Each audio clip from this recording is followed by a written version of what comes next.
What's up, guys? It's your boy Milano Miguel, back at it again with another video. Today we're doing a Europa League recap of the round of 32 leg 2. So here we go. Here we go.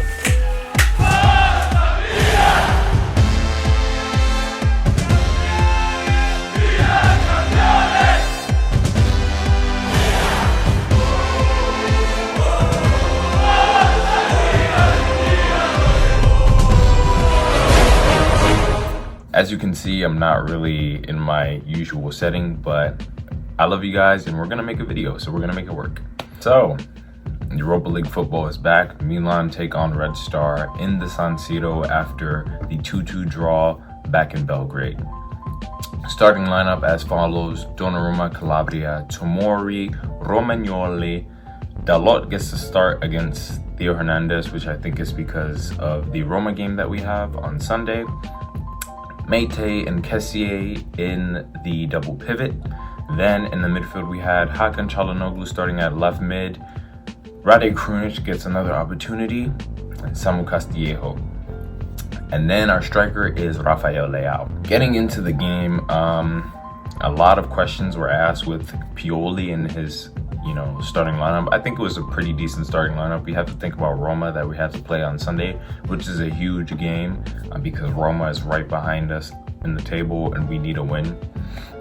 We needed this game to go well in our favor, to be a convincing win, to grab some morale and give the players some confidence. I would say Milan got off to a decent start, but I can't really tell because I wasn't able to watch the first probably 20 minutes of the game because CBS All Access decided that they were going to show Manchester United versus Real Sociedad instead of Milan versus Red Star. But eventually, after 30 minutes, the stream came back and we were able to watch the game. But Milan got off to a decent start. Rade Krunic took a shot in the box, which ended up in a handball that was reviewed by VAR, which ended up in a penalty for us. And Milan, one and only, Franck Kessié stepped up to the spot, cool, calm, and collected, converted the penalty. Now, when Milan converts this penalty and they go up 1-0, they begin to be complacent, which is a common theme or common issue that we have seen. Milan gets a goal and they decide that they're going to take their foot off the gas, which doesn't make any sense because this is a knockout game. Red Star managed to come back with 10 men, and why are you settling? It's only 8 minutes of the game. There's still well above 80 minutes to play. When you get a goal like that early, it's best for you to continue the pressure, to continue to press and find the second goal. We've seen this happen before. This is the same thing that happened in the first leg. We went up 2-1, and instead of finding that third goal to kill off the game, we kind of just sat back and wasted opportunities. Capitano, Alessio Romagnoli, we love you, but I beg, Pioli, you have to sit this man, okay? Romagnoli has been one of Milan's best defenders for the past probably 3 seasons, but now he's having defensive lapses that don't even make sense. In the 24th minute, he just doesn't close in on his man and he allows him to shoot. He doesn't even make an attempt to block the ball, and it ends up in the back of the net, and Milan concede a goal in the 24th minute. Red Star tied up 1-1. Now, with that being said, yes, they grabbed a goal and we would go through on aggregate because we have 2 away goals and they only have 1, but that's a stupid goal to concede. Romagnoli needs to do better. He needs to close on his man. I know he's not the fastest. His one-on-one defensive choices that he makes kind of cost the team. And because he's the captain of Milan, he's most likely not going to get benched, which kind of sucks because it hurts the team in the end. Davide Calabria, who I've highlighted in this season to be one of the best resurgent players after having a poor season last season, he managed to put in a beautiful cross to Diogo Dalot, who then ends up wasting the opportunity inside of the box. Now, if that was Theo Hernandez, I'm pretty sure Theo Hernandez would have rocketed that shot into the bottom corner and we would have scored, and it would have been 2-1 for Milan. Diogo Dalot, you have to do better in the box in that opportunity, and that was an opportunity that we created that came back to haunt us. Takeaways from the first half: Hakan was kind of wasteful. He took some rather bizarre shots that didn't really make sense. There was a few that, threw off the keeper, and I think there's one that ended up in a corner. But for the most part, Hakan was pretty wasteful. Pioli makes a tough decision, and he decides that we're going to need Zlatan Ibrahimovic and Ante Rebic to probably win us this game. So Ante Rebic replaces Rade Krunic, who had a poor performance. I think he was quite wasteful, and we kind of saw the old Krunic. We didn't see the Krunic of the first leg, where he was actually creating opportunities and his touch was pretty nice and all that. Rafael Leao is quite absent in that first half as well, so he gets replaced by Zlatan Ibrahimovic.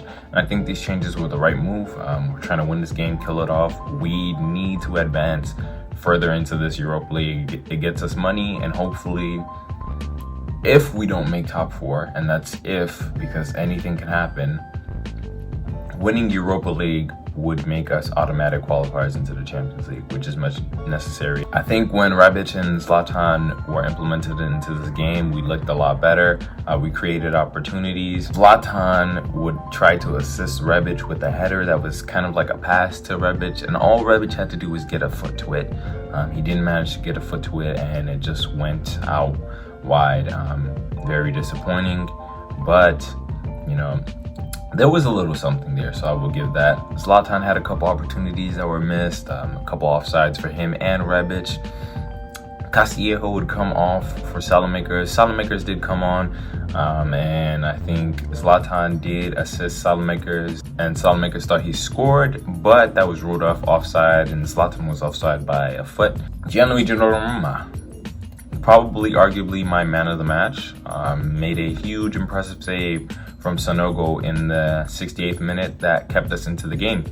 2 minutes later, Marko Gabalic, I'm not sure if I pronounced that correctly, but he ended up getting a second yellow, which ended up in him getting a red card. So Red Star go down to 10 men in the second leg.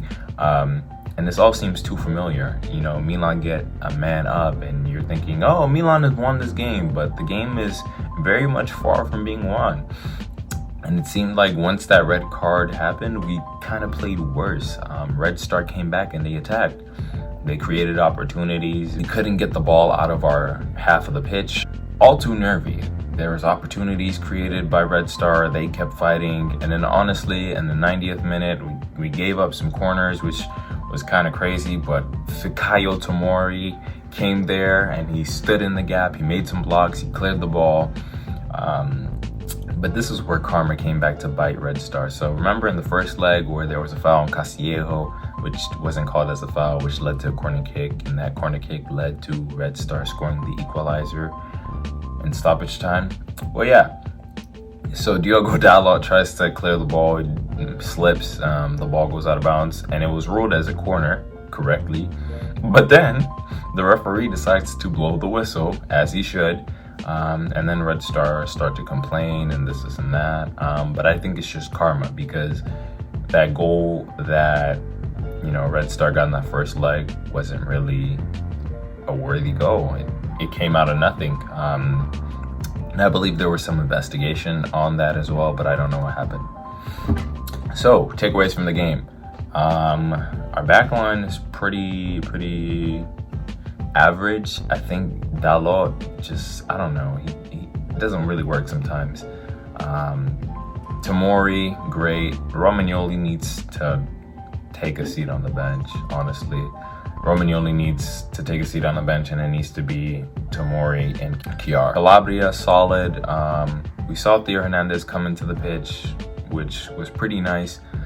Meite and Kessié did his job. I don't really have any complaints from him. Meite just seems like he's not really fitting, honestly. Makes some poor mistakes and poor decisions. He doesn't look really comfortable. Hakan Çalhanoğlu absent once again. I think the contract renewal is really distracting him, and he doesn't really have any confidence right now. Rebic also doesn't have any confidence. He hasn't really scored that many goals. Castillejo had an average performance, which you usually get out of Castillejo. We really need to bounce back, and we need to have a good result because Roma game isn't going to be easy. Yes, there's grumblings about certain players not going to be there. Possibly, I think Edin Dzeko is not going to play. Chris Smalling may or may not play. Let's face it, guys. This Roma game isn't going to be easy. It looks like an easy match, but it's not. Roma is right behind us in the table, and not getting a win against Roma could really, really change the dream of making top 4 this season. We need to get our heads on right. I don't know what's happening at Milan. This performance was not convincing at all. We got lucky to make it out of the round of 32 and make it to the round of 16, and the round of 16 isn't going to get any easier. It's going to get harder. We have teams like Tottenham, Ajax. These are teams that, they're ready to play. They're in the top 4 in their respective leagues. They are good teams, and Milan really need to bounce back. But that's really all I have for you guys. Forza Milan and peace.